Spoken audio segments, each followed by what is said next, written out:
is the PC build I finished. Pretty happy with the build outcome. It's all running smoothly now, Windows 11 on it, and I'm into my research and all the rest of it. So very cool, very happy, super fast.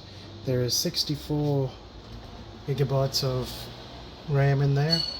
There is a Ryzen 9 in there as well as the processor. It's water cooled, and I've got the G4 RTX 4060, which I can upgrade at some stage, but yeah, right now that'll do.